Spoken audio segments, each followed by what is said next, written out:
Returned from London this afternoon in time for the late patrol to Ostend.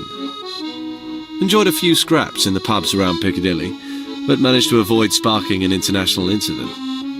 Also met a fine, upstanding young lady near London Bridge, who accompanied me to a royal banquet hosted by King George himself.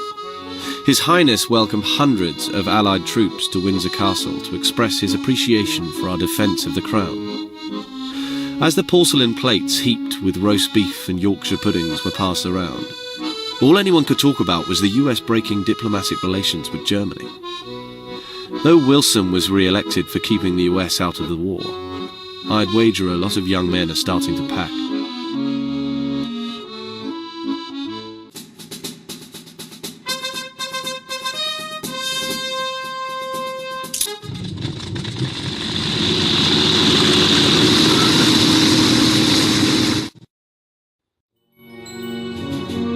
The occupied town of Ostend was a sorry sight. Even more so when Fritz sent up a Jagdstaffel to intercept us. It was a 4-on-4 face-off, with the Belgians on the ground defiantly cheering for our side.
Farah tells us that Russia is a shambles, that the economy is in decay and that people are sick of the war. Then again, who isn't? He's afraid that if the government collapses, the Eastern Front will collapse as well. U-boats are now teeming off the coast of Dieppe. Germany's resumption of unrestricted submarine warfare translates for us into increased bombings at sea. I wish these crapshoot runs would end, but I'm not holding my breath.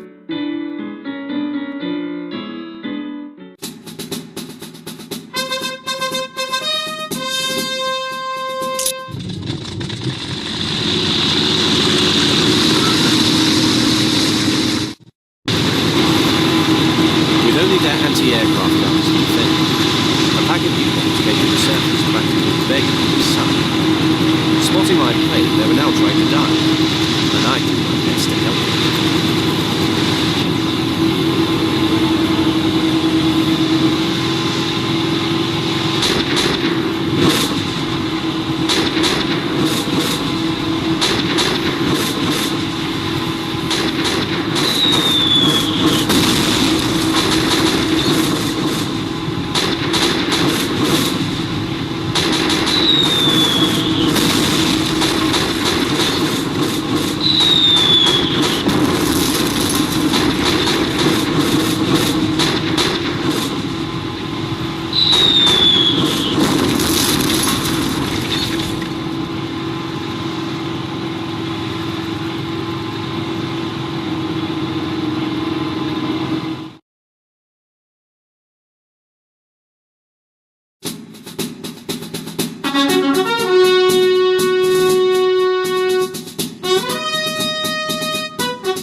Farah read us a one-line communique last night from General Boom Trenchard. I believe his words were, "Gentlemen, carry the war into enemy territory and keep it there." Funny. I could have sworn we'd been doing that since the day I got here. I have to choke down lunch quickly today. Late orders just arrived, dispatching us to strafe a colossal Hun convoy outside Brussels.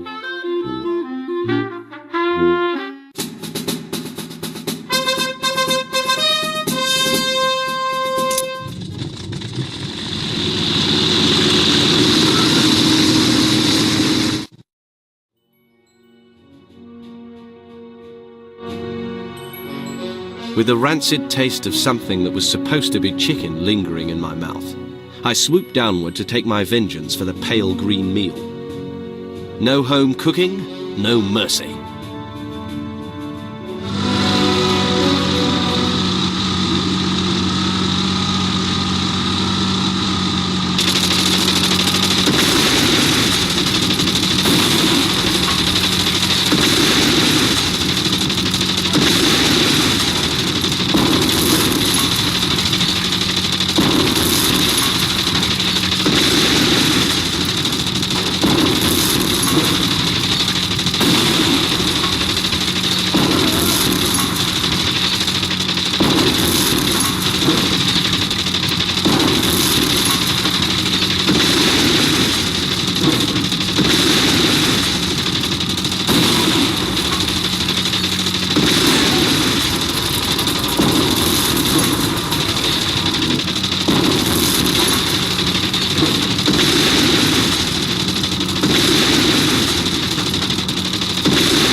Standard patrol this morning.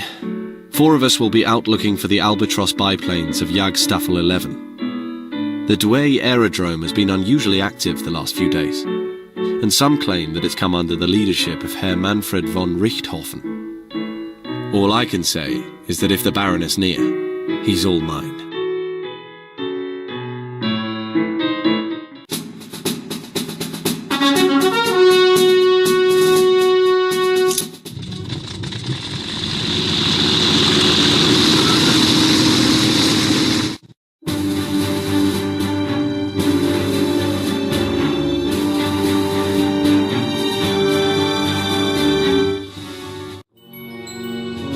We reached Douai without a hitch and chanced to look down below us. There, a hunting cluster of 4D2s was eagerly looking to win favour in the brazen eyes of their leader.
Bart has been telling us what it's like to sew people together on the front. He once treated a mercenary who had his legs blown off, then retreated 6 miles down a mossy riverbed, dragging himself on his belly. He received the Croix de Guerre, expensive decoration. Farah is sending us to drop a surprise package on the Baron today. It's bombs away for the Douai aerodrome.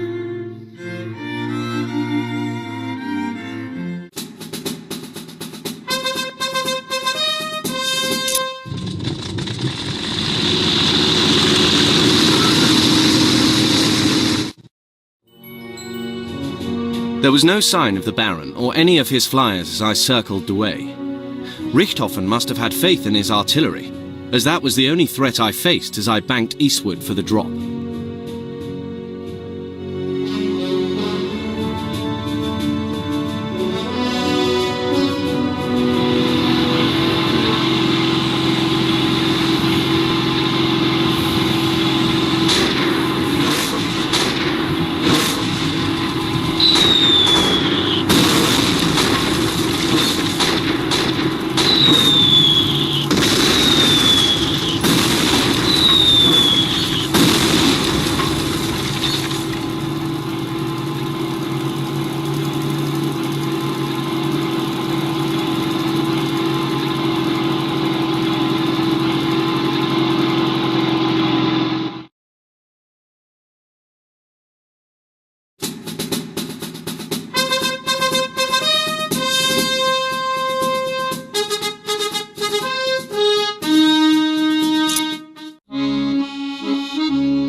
No one understands what the Germans are doing these days. It seems they're beginning to retreat from Nueon, but not at our beckoning. I have a feeling our friend Richthofen is cooking up something special for us. His flying circus, as the newspapers like to call it, is forcing Farah to increase our patrols. This morning's Douai patrol is but one in a series of all-day harassments.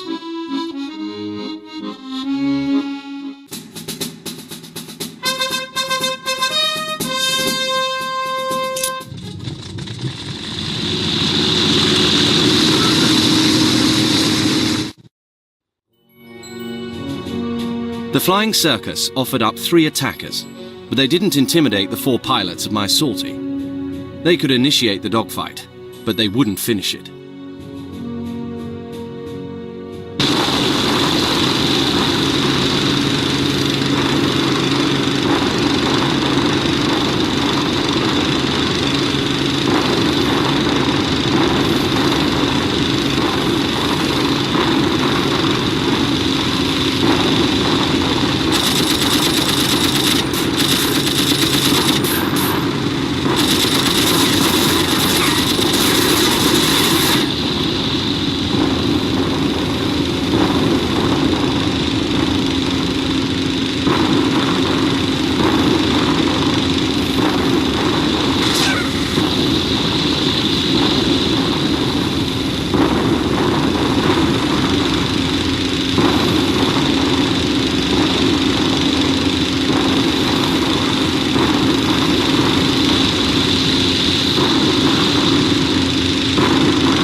Terrible news from Russia is sweeping the continent.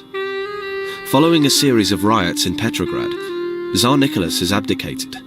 All of Russia is in chaos. Our forces on the Eastern Front are in a shambles. To keep up morale, Farah is sending us to bomb a torpedo factory at Ostend. He says we don't need Russia. Wish I believed him.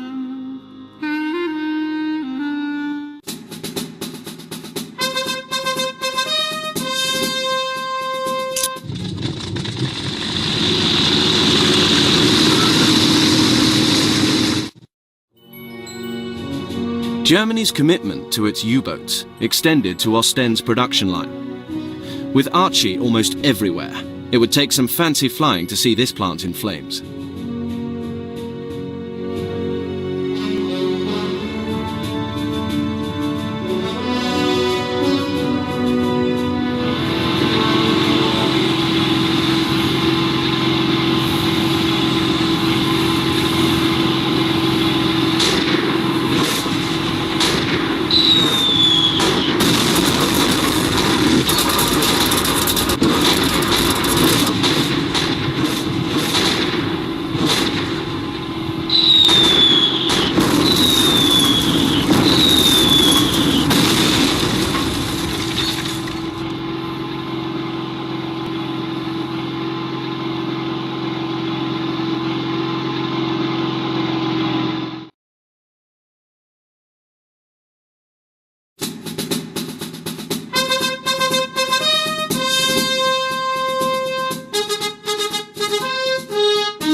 Though everyone here is exhausted, patrolling resumes today at Lille. Not sure if it will help our spirits, but Holy Joe has brought us a company mascot. He was leading a funeral service near the front when a half-starved beagle hobbled onto the grave. The dog had no collar, so Holy Joe brought him back here. Don't know if the name is official, but we've all started calling him Barclay.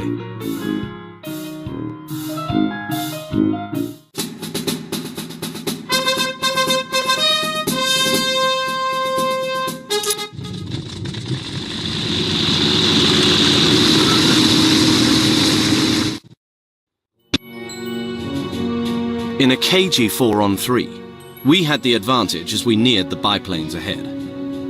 Richthofen's boys didn't know the meaning of the word retreat. We'd teach them.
I'm on a 5-man patrol to Douai this afternoon. The Baron has filled the skies with Albatross D2s. We intend to unfill them. My training flight yesterday was something to write home about.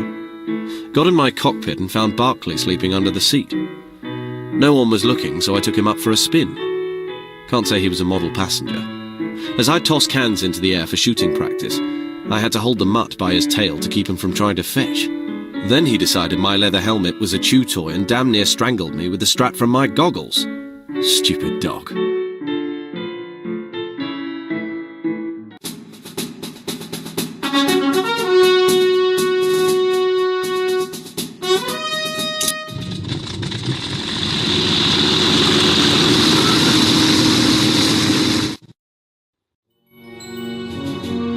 Flying level against 4 biplanes.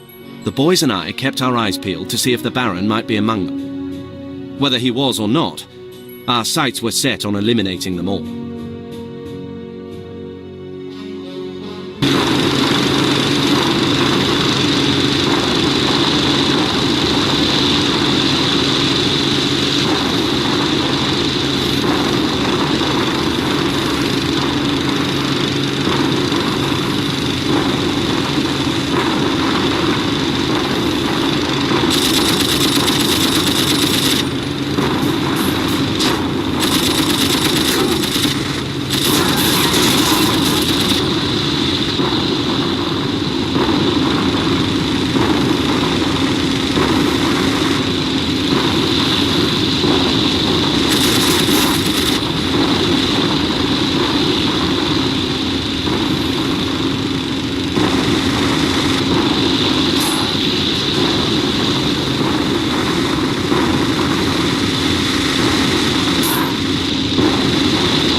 patrolling with 3 others at 0430 near Cambrai.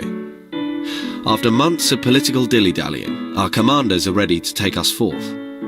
Field Marshal Haig and General Nivelle, who has assumed most day-to-day operations from Marshal Joffre, have supposedly worked out a strategy that both the British and French governments find agreeable. But of course,